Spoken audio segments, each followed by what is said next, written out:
Halløj og velkommen. Nu tænker du sikkert, hvor i alverden står jeg henne lige nu? Jamen det er simpelthen det hus, jeg har fået bygget i mellemtiden. Og I efter et sådan lidt Badlands-agtigt, altså sådan, vi arbejder lidt med hvad vi har, og sådan noget. Det er derfor, at der er så mange af dem, der bare sådan er lidt tilfældige, og sådan her er hele taget faldet ned, og alt muligt. Det synes jeg så rimelig fedt ud. Og så heroppe, så er sådan nogle af dem, som bare lige... Jeg skal lige forestille, der har været sådan et hul her, og så er de bare lappet det med et eller andet tilfældigt træ. Og så her, det er sådan nogle... Ja, det er egentlig bare sådan noget... Hvad kalder man det? Sådan noget tilfældige... kasser. Og det her, det er sådan til at ligesom vise mere, at det bliver sådan struktureret af det her... Eller sådan, den bruger den her kæmpe klippe som den her hvad hedder sådan noget her? Den her kæmpe dimse til sådan at holde sig stående. Og det her, det skal forestille noget træ, man kan tænde som brænde. Selvom der ikke er noget. Jeg har ikke lavet så meget herinde nu, men jeg har ikke lige haft så meget tid til at spille på den. Men ja, det kan godt være, at den her video den kommer lidt senere ud. Hvis den gør, så er det ikke så godt. Men ja, jeg har bare ikke lige haft så meget tid. Men så jeg har lavet et storage room herinde. Og ja, sorteret det i hvert fald ikke. Altså man kan se, det er bare sådan helt tilfældigt. Jeg har fået brugt de her bundles her. De er virkelig nice. Okay. Og ja, okay, nu spoiler jeg lidt. Men jeg har også lavet en kæmpe kylling. Og den her meget, meget fine bro, som I kan se her. Den her bro tog mig 2 timer at lave, så jeg har bare synes den er fin. Så er det sådan, selve det her sådan gelænderværk, gelænderværk, er det et ord? Det er det i hvert fald nu. Men selve gelænderværket, det så jeg for inde på Reddit, der søgte på Acacia Bridge, for jeg skulle lige få noget inspiration, og så endte jeg bare med at stjæle det helt. Men selve formen, I guess, det vil så ikke så meget, jeg har lavet.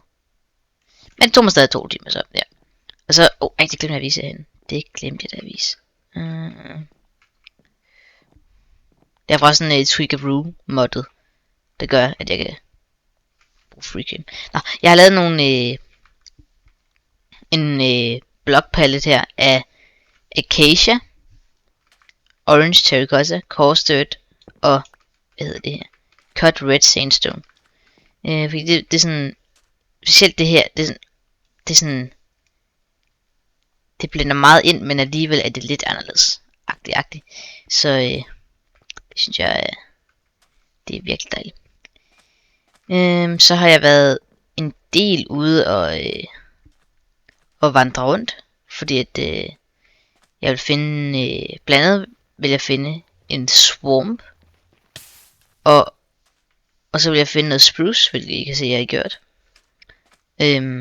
Så jeg fik noget slime til, jeg skulle bruge noget slime til den der kylling, det kan I se lige om lidt. Så fik jeg også noget dark oak og noget acacia på. Den der, den zombie. Nå, det der, den der brug, den brugte virkelig meget acacia, så det skulle jeg lige følge med, end bare med slik at bruge det der. Altså min økse er også gået helt styr. Så har jeg bare lige åbnet nether. Jeg har ikke lavet som super meget af endnu, men jeg tænkte bare, det så meget nice ud at bruge den der. Og ja, så fik jeg også noget bambus, og det er fordi jeg skulle bruge jungle ting til den her, til dens ben. Men som sagt, så har jeg ikke rigtig kunne spille sådan super meget, men når jeg har, så har det været en e-kylling. Nice. Så har det været at bare stå FK og vente på, at der kommer nok kyllinger, som I kan se her. Det er blandt andet der, hvad den er henne i nettet. Det er en twisting vine. Det er sådan så, at det gør sådan så klatrer det, eller det ligner ikke, det klatrer på den, men de sådan er lidt på den. Og derfor så så rører de ikke hinanden, og så kan de ikke entity claim. Altså normalt, når der er 24 mobs, eller over 24 mobs i et bur, så begynder de at dø. Der fik vi lige noget af. Og så har jeg bare ventet, så der er, jeg tror der er omkring 60 kyllinger, hvis jeg ikke tager fejl, ja, 67, 65 sagt det. Så er der bare, har jeg sat en hopperminecart ind i det her sand, og så har jeg bare sat tænd, fordi det er nemmere at fikse, eller lave, fordi hvad hedder sådan noget? Det kan bare falde ned på minecarten, så jeg skal skubbe det ind med min pisten. Og så er der hoppers under, sådan, så jeg kunne, ellers kunne fordi man kan ikke sætte en twisting vine på den her hopper. Så den her comparator, den detekter, når der kommer et æg, så sætter den signalen til den her pisten her, som så ja, så er det der, som så aktiverer den her observer clock i meget kort tid. Altså det er kun hvis der kommer sådan 5 æg, hvis der er sådan 10 æg, der tilfældigvis kommer ind på en gang, hvilket jeg tror er pænt umuligt, men ja, så bliver den ved, i stedet for bare at skyde en gang. Og så, jeg fumlede lidt rundt med det her, men jeg så en video, hvor de gjorde det her, hvor de fanger dem, og hopperen skal være sådan her. Det er meget vigtigt. Og så skyder den det ind i her, og så spawner kyllingerne herinde, eller spawner ikke, de bliver skudt ind her. Og så når de så vokser op, så rører de op i den her lava cauldron, og så dør de, og så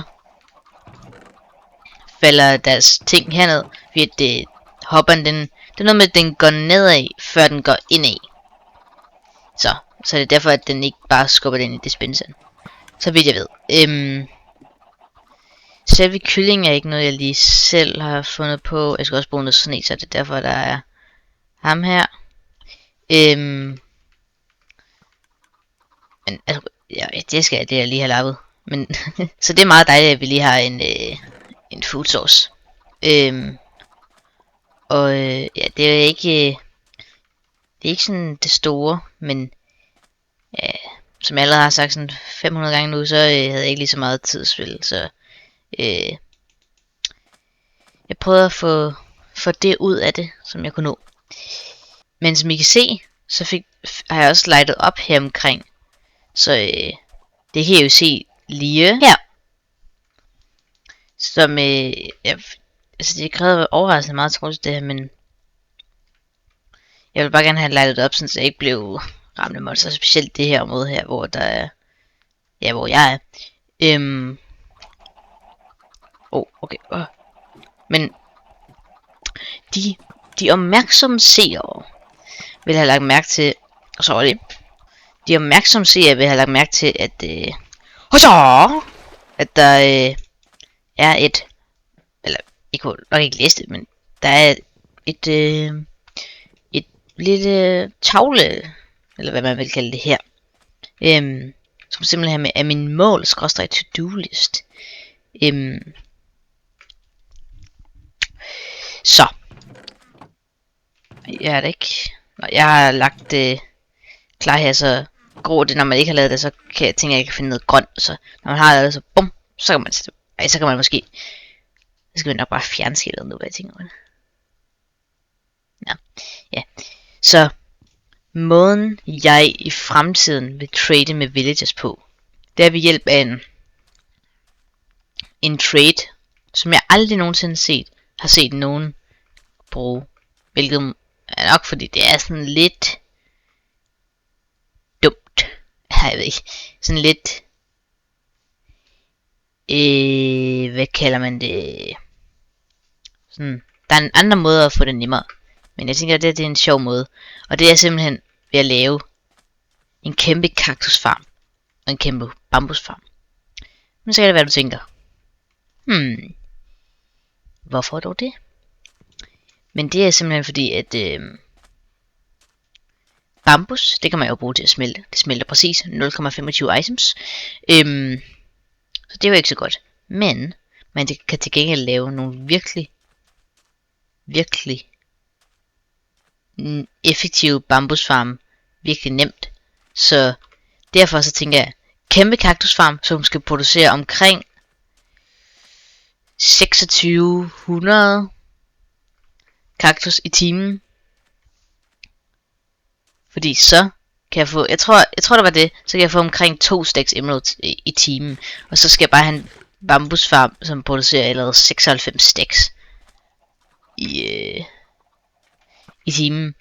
Så det er jo ikke sådan. Det er jo lidt nemmere sagt end gjort, så jeg tænker, at det er et stort projekt, der kommer til at tage noget tid. Men det er også derfor, jeg er ved at få lidt kaktus, og sådan, så jeg kan lige få det i gang. Nå. Og så når jeg så har fået det ordnet, eller hvis jeg bare gerne vil holde pause for det lidt mere industrielle arbejde, så kan jeg lave en Western Saloon-agtig ting, hvor der er sådan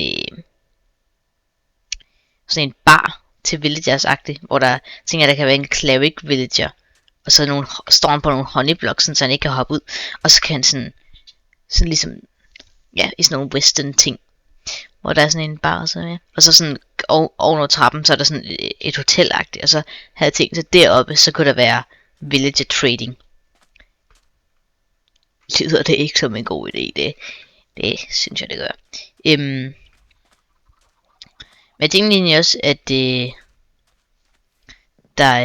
at sådan den her serie, den her Let's Play serie, den her Let's Play serie, den er lidt, den kommer til at være lidt eksperimental. Fordi at jeg tænker, at jeg kommer til at lave lidt om på, hvordan